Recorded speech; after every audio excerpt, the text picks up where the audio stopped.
Pandavapura ಎಲೆಕೆರೆ hand post ಸಮೀಪವಿರುವ Akshay function ಹಾಲ್ನಲ್ಲಿ ಮಂಡ್ಯ ಸ್ಥಳೀಯ ಸಂಸ್ಥೆಯಾದ ಪಿಎಲ್ಡಿ ಬ್ಯಾಂಕ್ ಚುನಾವಣೆಯ ಪ್ರಯುಕ್ತ ಮಾಜಿ ಸಚಿವ ಸಿಎಸ್ ಪುಟ್ಟರಾಜು ನೇತೃತ್ವದಲ್ಲಿ ಎನ್ಡಿಎ ಪಕ್ಷಗಳ ಪೂರ್ವಭಾವಿ ಸಭೆ.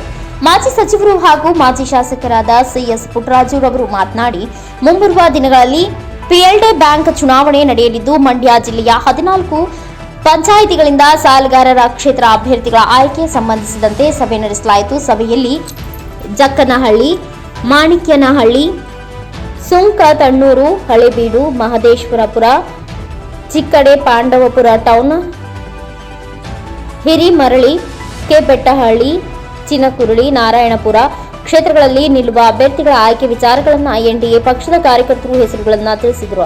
ನಂತರ ಎನ್ಡಿಎ ಪಕ್ಷದ ಮುಖಂಡರುಗಳು ಜೊತೆಗೂಡಿ ಇನ್ನು 2-3 ದಿನಗಳಲ್ಲಿ ಅಭ್ಯರ್ಥಿಗಳ ಪಟ್ಟಿಯನ್ನು ತಿಳಿಸಲಾಗುವುದು ಎಂದು ತಿಳಿಸಿದರು. ಇದೇ ಸಂದರ್ಭದಲ್ಲಿ ತಾಲೂಕು ಜೆಡಿಎಸ್ ಪಕ್ಷದ ಅಧ್ಯಕ್ಷ ಮಲ್ಲೇಶ್, ಬಿಜೆಪಿ ತಾಲೂಕಾ ಅಧ್ಯಕ್ಷ ಧನಂಜಯ್, ಜಿಲ್ಲಾ ಬಿಜೆಪಿ ಮಹಿಳಾ ಮೋರ್ಚಾ ಅಧ್ಯಕ್ಷೆ ಮಂಗಳಾ ನವೀನ್ ಕುಮಾರ್ ಸೇರಿದಂತೆ ಇನ್ನು ಅನೇಕರು ಉಪಸ್ಥಿತರಿದ್ದರು. TS Shashikant, NKS TV 4 news, Mysuru.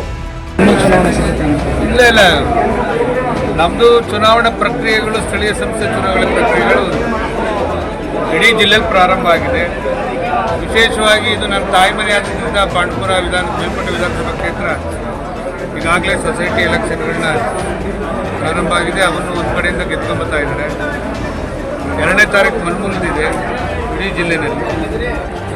ಅದನ್ನು ಬಹುತೇಕ ಅತ್ಯಂತ ಹೆಚ್ಚಿನ ಅಭ್ಯರ್ಥಿಗಳು ನಮ್ಮನ್ನು ಆಯ್ಕೆ ಆಗ್ತಾರೆ. ಪಿಎಲ್ಡಿ ಬ್ಯಾಂಕ್ ಚುನಾವಣೆಗಳು ಪ್ರಾರಂಭ ಆಗಿದೆ. ಈಗಾಗಲೇ ಅಭ್ಯರ್ಥಿಗಳನ್ನು ಆಯ್ಕೆ ಮಾಡಲಿಕ್ಕೆ ಆ ಕ್ಷೇತ್ರದ ಮುಖಂಡರಿಗೆ ಜವಾಬ್ದಾರಿ ಕೊಟ್ಟಿದೆ. 2 ಎನ್ಡಿಎ ಅಭ್ಯರ್ಥಿಗಳನ್ನು ಗೆಲ್ಲಿಸ್ಕೊಬರಕ್ಕೆ ಅಂತ ಕಾರ್ಯಕ್ರಮ ಮುಂದುವರಿಯುತ್ತೆ. 100ಕ್ಕೆ 1000 ಭಾಗ ಮುಂದುವರಿಯುತ್ತೆ. ಸರ್, ಮದ್ದೂರಲ್ಲಿ ನಿಮ್ಮ ಅಭ್ಯರ್ಥಿ ಕೂಡ ಬಿಜೆಪಿ ಅಭ್ಯರ್ಥಿ ಕೆಲವು ಕಡೆ ತೊಂದರೆ ಆಗುತ್ತೆ, ಆಕಾಂಕ್ಷಿತರು ಜಾಸ್ತಿ ಇದ್ದ ಕಡೆ. ಪಕ್ಷ ಯಾವುದೇ ಕಾರಣಕ್ಕೂ 2 ಪಕ್ಷರು ಗೊಂದಲ ಇಲ್ಲದಂಗೆ ಅಭ್ಯರ್ಥಿಗಳನ್ನ ಆಯ್ಕೆ ಮಾಡ್ಕೊಂಡು ಕೆಲಸ ಮಾಡ್ತಾರೆ. ನೋಡೋಣ, ಅದನ್ನು ಆ ಪ್ರಯತ್ನ ನಡೀತಾ ಇದೆ, ನೋಡೋಣ.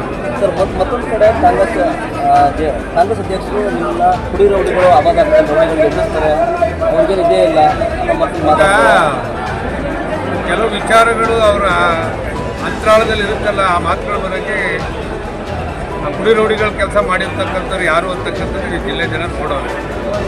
ನಾನು ಅಧಿಕಾರಿ ವಿಕೇಂದ್ರೀಕರಣ ವ್ಯವಸ್ಥೆಯಲ್ಲಿ ಜಿಲ್ಲಾ ಪಂಚಾಯತ್ ಸದಸ್ಯನಾಗಿ, 3 ಬಾರಿ ಶಾಸಕನಾಗಿ, ಲೋಕಸಭಾ ಸದಸ್ಯನಾಗಿ, ಮಂತ್ರಿಯಾಗಿ ಈ ಜಿಲ್ಲೆ ಜವಾಬ್ದಾರಿ ಇರ್ತಕ್ಕಂಥ ಅಗತ್ಯ ಇಲ್ಲ.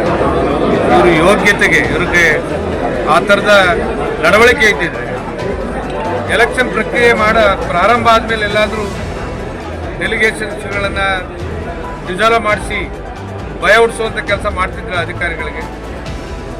ಇದೇ DRಗೆ ಹೈಕೋರ್ಟ್ 2 ಸಲ ಚೀಮಾರಿ ಹಾಕಿದ್ವಿ, ತಗೊಂಡಿದ್ದೀವಿ ಈಗ ಆರ್ಡ್ರನ್ನ. ಒಂದು ಚುನಾವಣೆ ಪ್ರಕ್ರಿಯೆ ಪ್ರಾರಂಭ ಆದಮೇಲೆ ಯಾವುದೇ ಕಾರಣಕ್ಕೂ ಡಿಸ್ಕ್ವಾಲಿಫೈ ಮಾಡಬಾರ್ದು ಅಂತಕ್ಕಂಥದ್ದು ಹೈಕೋರ್ಟ್ ಹೇಳಿದ್ರು. ಯಾರ್ದು ಏಜೆಂಟಾಗಿ ಕೆಲಸ ಮಾಡ್ತಾಯಿದ್ರು, ಅದಕ್ಕೆ ಅವ್ನಿಗೆ ತಕ್ಕ ಪಾಠ ಕಳಿಸ್ಬೇಕಾಗುತ್ತೆ, ಅದಕ್ಕೆ ಬೆಲೆ ತೆಚ್ಚಬೇಕಾಗುತ್ತೆ. DR ಆ ಕೆಲಸ ಮಾಡ್ತೀವಿ. ನಿಮ್ಮ ಸ್ನೇಹಿತರು ಯಾವಾಗಲೂ ನೆನೆಸ್ಕೊತಾ ಇರ್ತಾರೆ, ನಿಮ್ಮಿಂದ ಕಲಿಯೋದು ತುಂಬ ಇದೆ ಅನ್ಕೋತೀನಿ. ಯಾರು ಸರ್? ಹೌದು, ಬಹುತೇಕ ರಾಜಕೀಯದಲ್ಲಿ ನಾನೇ ಹಿರಿಯ, ಆದ್ದರಿಂದ ಆಗ ಅಡ್ವೈಸ್ ಮಾಡ್ತಿದ್ದು. ಈಗ ತುಂಬ ಎತ್ತರಕ್ಕೆ ಬೆಳೆದಿದ್ದಾರೆ, 3 ಬಾರಿ ಮಂತ್ರಿ ಆಗಿದ್ದಾರೆ, ಮಹತ್ವದ ಜವಾಬ್ದಾರಿ ನಿರ್ವಹಿಸ್ತಾ ಇದ್ದಾರೆ. ನಮಗೆ ಚೆನ್ನಾಗಿ ಕಲ್ತಿರೋದ್ರಿಂದ ನಾವೇ ಅವ್ರ ಹತ್ರ ಕಲ್ತ್ಕೊಳ್ಳುವಂಥ ಕೆಲಸ ಮಾಡಬೇಕಾಗ್ತದೆ. ಸೊ 500 ರೂಪಾಯಿ ವಿಶೇಷವಾದ 500 ಕೋಟಿ ಯೋಜನೆ ತಂದು ಮಂಡ್ಯ ಅಭಿವೃದ್ಧಿ ಮಾಡಿದ್ರೆ ನಾವೇ ಸನ್ಮಾನ ಮಾಡ್ತೀವಿ. ಮುಲಾಜಿಲ್ಲದೆ ನಾನು ನೋಡಿ, ಅಭಿವೃದ್ಧಿ ಮಾಡೋ ವಿಚಾರದಲ್ಲಿ ನಮಗಿಂತ ಚಲರಾಯ ಸ್ವಾಮಿಯವರಿಗೆ, ಕುಮಾರಸ್ವಾಮಿ ಅವರ, ದೇವೇಗೌಡರ ಆಶೀರ್ವಾದದಿಂದ ಅಭಿವೃದ್ಧಿ ಯಾವ ಥರ ಮಾಡೋರು ಅನ್ನೋದು ಅವ್ರಿಗೂ ಗೊತ್ತಿದೆ. 500 ಕೋಟಿಗೆ ಲಿಮಿಟ್ ಮಾಡಬೇಡಿ, ಇನ್ನು ಹೆಚ್ಚಿನ ಹಣ ತಂದು ಈ ಜಿಲ್ಲೆಯ ಸಮಗ್ರವಾದಂಥ ಅಭಿವೃದ್ಧಿ ಮಾಡುವಂಥ ಕೆಲಸಕ್ಕೆ ಚಾಲನೆ ಕೊಡ್ತೀವಿ.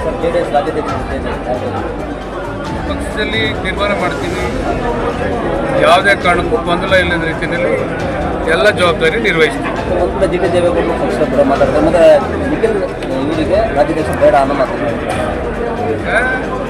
ಪಕ್ಷ ತೀರ್ಮಾನ ಮಾಡ್ತಕ್ಕಂಥದ್ದು. ಟಿ ದೇವೇಗೌಡರ, ಪುಟ್ಟರಾಜು ಅವರ ಅಭಿಪ್ರಾಯಗಳ ಮೇಲೆ ಪಕ್ಷ ನಡೆಯಲ್ಲ.